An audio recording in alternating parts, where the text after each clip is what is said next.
My apologies to my subscribers. I haven't made myself available. I was supposed to make a video on Saturday for the pregame going into Washington, and I was just so busy with some other stuff that I was unable to do so. I sometimes work as a black car limo guy, and I do like people do rotations from the hotel from downtown in my city to the airport and back and whatnot. Matter of fact, earlier this year, I had the great Mark Ingram and also Reggie Bush as well. I had a very nice chat with Mark Ingram. And in that chat, I asked him about what he thought of Daniel Jones. And this was his direct quote. "He's trash, bro. He's trash." Meanwhile, for you hardcore Giant fans and ones that have been around for a long time, you know that Mark Ingram's dad played for the Giants back under one of Bill Parcells' teams. I believe he has a Super Bowl ring. I think he might have been in the '90s program when we had the backup quarterback Jeff Hostetler. Which, mentioning Jeff Hostetler, I'm calling Tommy Cutlets, Jeff Hostetler Jr. for a reason. Because right now, the most capable person to lead the Giants into any kind of hope of winning is Tommy DeVito. So, Tommy, I hope that you're doing a lot of strength training because you're a smaller, shorter guy. But I think that somewhere in that mixture is your ability to excel and to be able to really make some differences if you're allowed to get the ball. And I think it's just an inevitable thing. Either one or two things that happen. Daniel Jones is going to get hurt because you're looking at these 3-step, 5-step, maybe sometimes 8-step drops that he's making. This is the last possible thing you should be doing with a guy who's skitterish, who's been beaten up, who's getting beat up in the press, who has not done well. And even when he does make a play, like the running in for the touchdown and all the screaming and yelling, at the end of the day, we still got the loss. And people, the fans, perhaps even the coaching staff, they don't believe in Daniel Jones any longer. So let's just deal with that reality. All right. I want to go back over a little bit of old ground just to bring home how important certain people in the football world's opinion is. Bill Belichick was on Inside the NFL last week. He was also on Pat McAfee's show last week. And in both of those instances, he said what we've been saying all along since Joe Schoen has failed miserably at being a good GM for the New York Giants by paying Daniel Jones $160 million, by letting Saquon Barkley go, by letting Xavier McKinney go. You would have had at least some of those monies to negotiate and keep these guys here, and you chose to let them go as if they're unimportant. I'm watching every Philadelphia Eagles game just so I can sit there and get the enjoyment of seeing a great guy who was a team guy like Saquon Barkley do well for the Eagles, which I don't give a shit about the Eagles, but I love Saquon Barkley. I will rock with Saquon Barkley. And because he's with the Eagles, I'm rocking with the Eagles to a certain extent. And also to push into the face of how stupid a decision could be. You're a sports marketing guy. You're a guy that is supposed to know people that glue an organization together and they need to get paid. How you could possibly not see that for Saquon? And I don't give a shit about the running back position or the philosophy throughout the league of not paying running backs. This is the New York Football Giants. This guy is 60% of your offense. And what do? You let the man go because you are stupid, because you are a bad manager, because you don't know a good captain When you see it, he was a captain of the team the way Xavier is a captain of the team. So you, Joe Schoen, are 70%, bare bones, 57% of a failure that has rocked this ball club. And had you kept Saquon Barkley going into this thing with Neighbors, and if Daboll could wake out of the stupor that he seems to be in coaching-wise on what your scripted first 15 to 30 plays are, tight end, Mr. Daboll, throwing to the outside, quit running your guys right up the middle of an offensive line that is starting to gel together, but you can't expect them to move people the way the Ravens O-line, the Philadelphia Eagles O-line, the Kansas City Chiefs O-line. All these O-lines are achieving big-time O-lines, Frisco's O-line. But what you can do is you can keep running people to the left and to the right, whether it's out in the flat with passes, with power sweeps, two back setups where you have both Tracy and your which should have been Saquon, but for this argument of this right here, Devin Singletary, the two of them together, one to pick up some of the blitzes, and everything under the drops that Daniel Jones are making have to be the shortest drops possible. 1, 2, 3, go. 1, 2, 3, go. That's what you should be working on, and you also work on the 2-minute drill that you can install it and put it in at any moment. Because once those D-backs and once those linebackers start to get tired out there from running around and trying to chase backs and catching balls out of the backfield or faking that and then Daniel Jones runs to the side, these are the kind of plays that are quick yardage plays that are necessary to build up the confidence in a quarterback that doesn't have the confidence, to keep the offense moving, to eat up clock time. And at the end of it, have something to show for it in the way that you're calling your plays. You did some of that in the last 2 games, but you still didn't get the win because it wasn't enough. You didn't mix up plays. Jayden Daniels threw to 8 different people by the middle of the 3rd quarter. Where are your tight ends? Where is your game planning? It's piss poor. No Jalen Hyatt, no Daniel Bellinger. I just don't even know what has happened to Daniel Bellinger. And no one seems to be able to explain to it or mention it to me. I mean, I don't know if he suffered from an injury. Did he have a falling out with the coaching staff so they're not letting him play? I don't know what the F is going on with the lack of tight end play with the New York Giants. And if you do analytics, you can look it up and you can see the analytics are not there. Then somehow or another, we got another insane, giant, record-breaking. That's not the kind of record-breaking you want when your quarterback in the game goes 4 for 6 with 0 yards and still gets a touchdown. And that hasn't been done since 1991 or some shit. There just seems to be a lack of cohesive thought. And all of it is playing itself out in real time. Here we are going to the 9th week and seeing this. Well, we're basically past it after tonight. And we'll be going into week 10. I can't wait for this team to get a bye, because when you're this bad, a bye is a win. Because we don't have to watch you with your terrible product out on the field. And there's people on this team that are playing hard and working hard. You know, I didn't never thought it would be possible for a Giant team to have a 2-6 record, but they lead the league in sacks. How is that possible? That's because the offense and the offense play caller is not doing his job.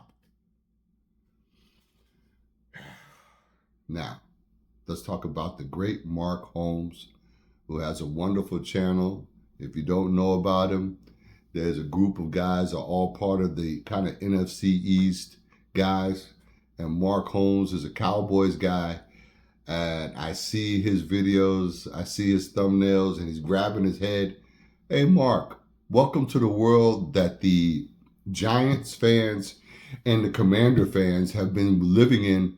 For the Commanders, is longer than the Giants by far. And hey, you know what? You got used to getting your 12-5, you know, your 13-3 seasons with Dak Prescott, not making it to the big game, but having a winning product. And I have to tell you, there's only two teams from each side that can get there, from the NFC and the AFC. Shoot, I would love to have had as many years of 12 and 5 and 12 and 4 records through these years, the way the Cowboys have enjoyed and the way the Eagles have enjoyed, quite frankly. So you got to at least get to that point in order to get to the point where you're in the postseason. And you guys have been there and squandered your opportunities. So now you're crying and belly aching because now you're losing games in the same way that the Commanders and the Giants do. Welcome to our world. Welcome to the climate of no expectation of winning any games. That somehow or another you're going to fail. You're either going to shoot yourself in the foot or you're going to get some continuation of some really bad calls. And Giants have had a few bad calls, starting with the Minnesota game where I'm pretty sure it was Daniel Bellinger that was out there. And they went and gave him a face mask when he was the guy being face masked. But, you know, that's spilt milk. It's under the water, under the bridge right now. And we're going to get to what we're getting to now, which is the upcoming game the Giants are going to have against the Panthers in Munich, in Deutschland. And this is a battle of the bums, clearly. And there's a number of teams that are battle of the bum teams. And Panthers have finally got themselves a win. They got it the other night against the Saints. But this is a game that our defense especially could sharpen their teeth on and rip them apart and maybe try to get some egg off of our faces. I will say that diminishing a player's value while you still want your value as a coach or as a GM to stay in a lofty level is a ridiculous fool's gold promise. Your players need to be as sharp and as good as you are, and you need to be as good as they are and how you implement a game plan and what choices you make. Joe Schoen, each day that goes by, you should start cleaning out your desk. Because every time Philadelphia gets a win, and every time the Giants get a loss, and every time we see that the vast majority of a lot of plays are surrounded by the great Saquon Barkley leaped into the air backwards and cleared a guy and turned around, and it might be one of the plays of the year. A supreme athlete, team guy, team captain, and you let him go, and we got to deal with this shit taste in our mouth as Saquon goes running up and down the field. I'll be honest with you.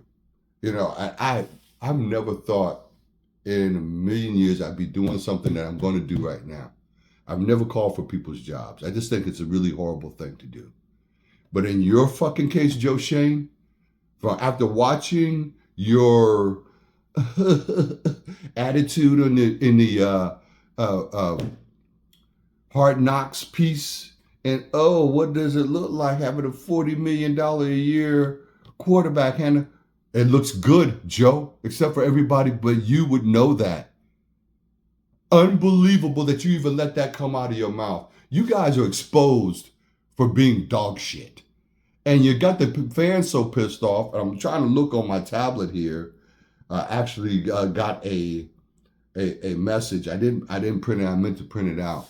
But it, in short, talks about a New York Giants season ticket holder for umpteen years. I think it's been in the family for almost 60 years, these people. He calls press relations. He calls Mara's office. He calls Tisha's office. He can't get through to anybody. And if he gets on the phone, they hang up on him. Yeah, you're running scared. The whole upstairs, from John Mara on down to Joe Shane, on down to Coach Dables, you all look like shit. And you've been given every opportunity to do the right thing. The only thing that can save you now is the resiliencies of the players that are willing to play for each other, because they're definitely not playing for you. You know, you're not worth playing for. All right? Let's cut this shit and get move Drew Lock to the side, or if you want to put him out there as a sacrificial lamb, if he makes it through one whole game, I would be completely shocked. And if he won that game, making it through, I'd be ready to be hospitalized. Okay? But I think the guy that could get us something going and bring Mike Kafka down on the field, get him out from under the fucking booth, and let him stand there and collaborate with the great quarterback whisperer, Brian Daboll. And maybe he'll whisper in his ear, let's use the tight ends on this play, especially early in the first half. And you look at the games where people are winning, things are getting down, things are happening, they're using their tight ends. I was laughing. I was watching Minnesota, and Minnesota was playing, escapes my mind who they were playing. No, they're playing Green Bay. They're playing Green Bay. In both games, in both instances, in their opening plays, their first play from scrimmage was a pass to tight end. But somehow or another, you got Daniel Jones with a somewhat porous line with one of your main guys off the offensive line. You got him in a 5-step drop where he's searching for somebody in the pocket while the pocket collapses. A moron. Move the pocket. Move the pocket. Develop plays to move the pocket. Short yardage passes at the beginning. How do you think that Brady, when you look at the data with Gronkowski and the people that he has had, boom, 1-2-step drop, one, boom, boom, boom. But you can't get in your head, and you were on their staff. Daboll, unreal, unbelievable. Hats off to the Commanders. Hats off to the Commander fans. I'm very happy for you that you got yourself a good quarterback. You got a good play caller. Deeply concerned about Jaden Daniels going into the future because he is so slim. You get hit by that linebacker in the mud, in the rain, your ribs are already messed up. You need to take it easy on some of these quarterback plays. Sometimes you just got to throw the ball away. You got to eat the ball and live to play another down and day. So that would be my free advice to him. And I'm going to say it's every video that I do, I'm going to say the same shit, which is Louis Riddick for your GM, Brian Flores for your head coach. And each one of these losses, these preventable losses, had you had a real game plan, had you kept Saquon, had you kept Xavier. Xavier McKinney last week had an interception with the Green Bay Packers. Evan Ingram was looking good, even though they didn't win the game with the Jags. You know, in Minnesota, Jihad Ward, ex-Giant, along with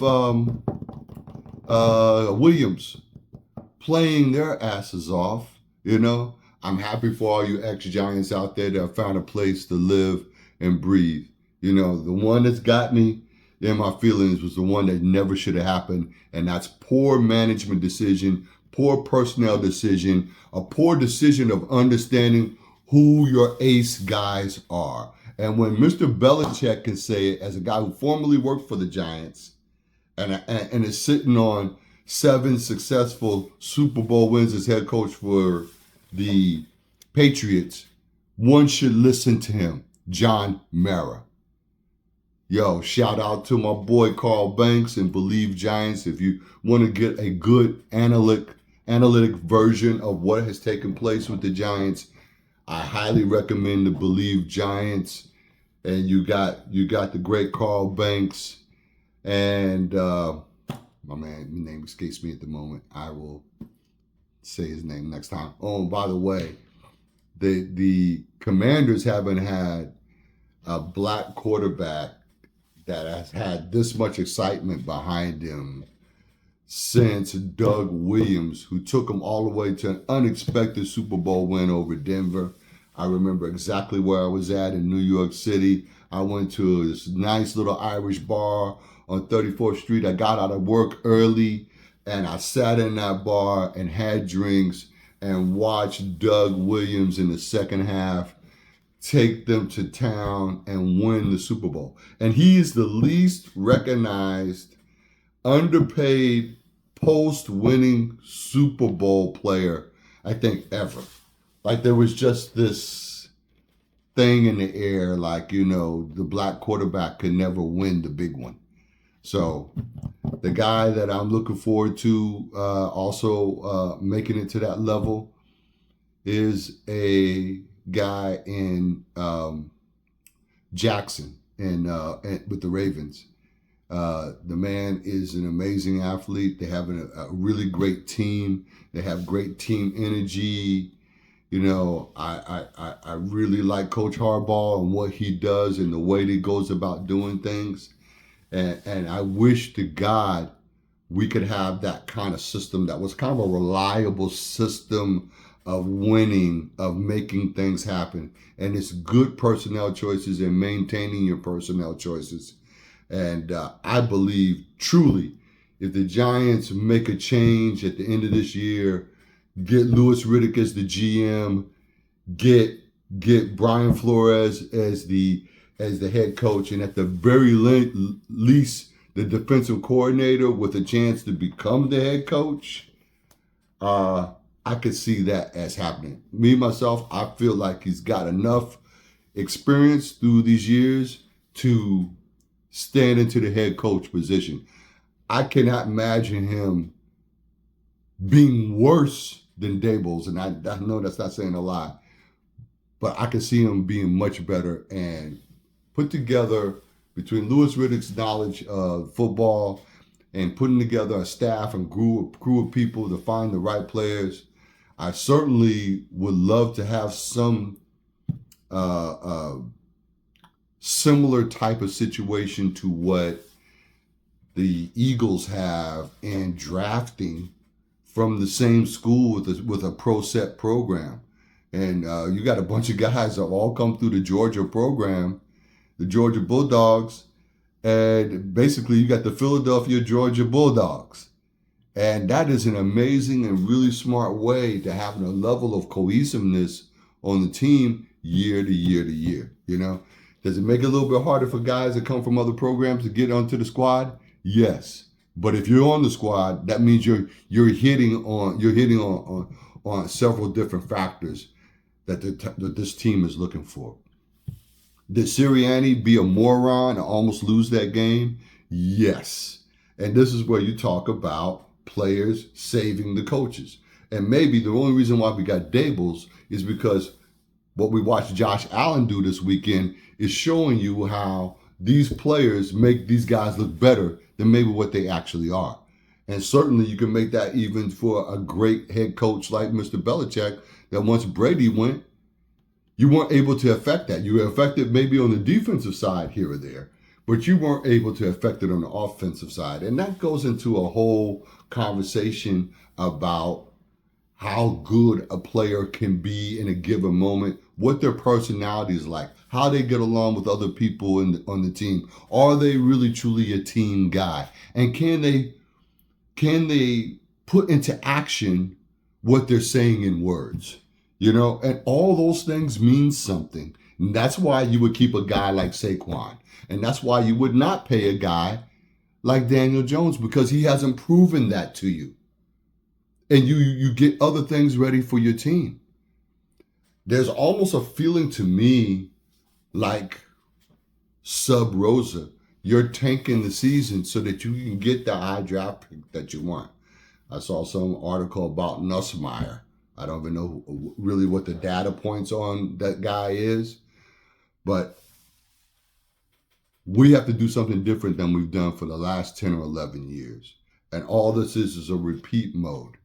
And for God's sake, when you do make the choice, and for some strange reason, and that's what it would be, a strange reason, to keep Joe Schoen employed as a GM or Brian Daboll as the head coach at this point, in my opinion, if you were to keep them, I would hope these guys would have enough sense not to go look for a quarterback from Duke or Princeton, but maybe go to these pro set programs and get the best possible person. You need somebody that can move in the pocket. You need to have somebody that has good natural football sense. You need somebody that has a strong arm, but can also make short and intermediate throws with touch. You need somebody that has a certain level of toughness, body strength. You look at what Jalen Hurts is doing. Jalen Hurts and them guys are in there, and Saquon's got a leg workout that's mind-blowing. That's how he could leap out into the air backwards over a guy. He single-handedly saved that game, even though Sirianni was making all these dumbass decisions and didn't kick the field goals and the extra points that would have made the difference. So this is kind of an overview of everything. I'm kind of hitting on a lot of different things at one time, but the basis of it stays the same. You have to have some foundational thing to build upon. And you can't turn around and pay a guy who hasn't proven himself $160 million, and then a guy who proves himself all the time, and let him go to your guys in your own division, and now they're just putting their foot in everybody's ass with that guy. It'd be a different thing if the guy was not producing at all. You could say, see there, he's not worth the money.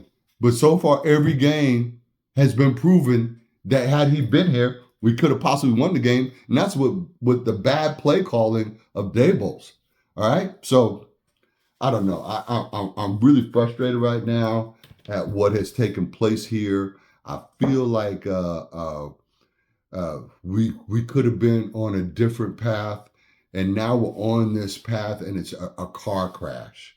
So I believe the Giants are the better team out of the two bum teams in terms of just our defense alone, which is a really good defense that just doesn't have an offense that's doing anything with any purpose. All right.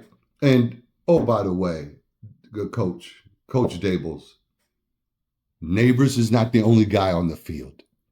And if you start creating something where you start spreading that ball out as much as possible, and I think you have a fullback on the staff, you might think about activating that fullback and developing a few plays for them that could maybe help us on some short yardage situations, maybe bust a hole open for Tyrone Tracy, who is playing as a number one RB. And I think you should just go ahead and make that announcement so we can at least have that in a feather in our cap for the offense to have. You know, we really seriously need to buckle down on the real history of the Giants. And when I'm talking about we, I mean you.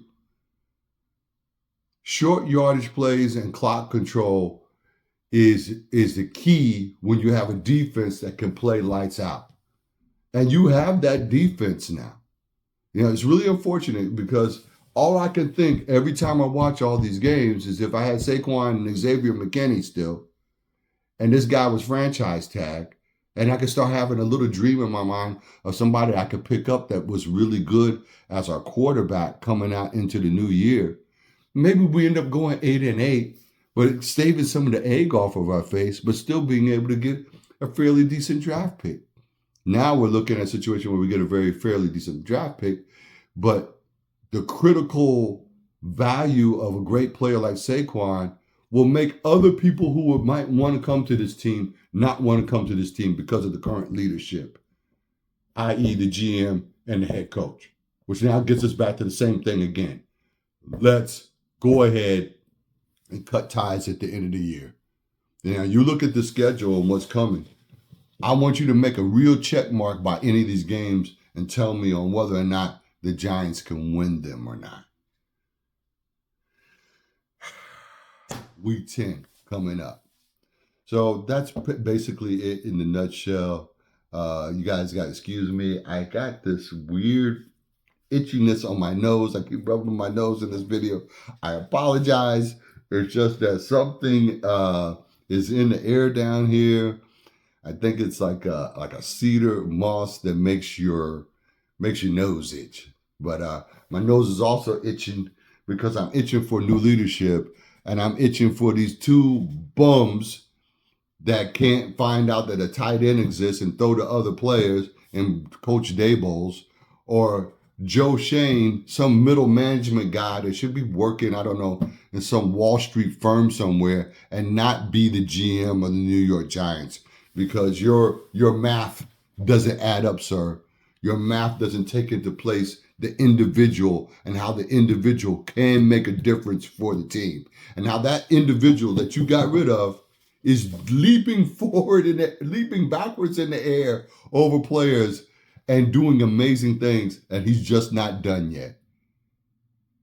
And can you say right now with any certainty that the Philadelphia Eagles won't be playing in the Super Bowl?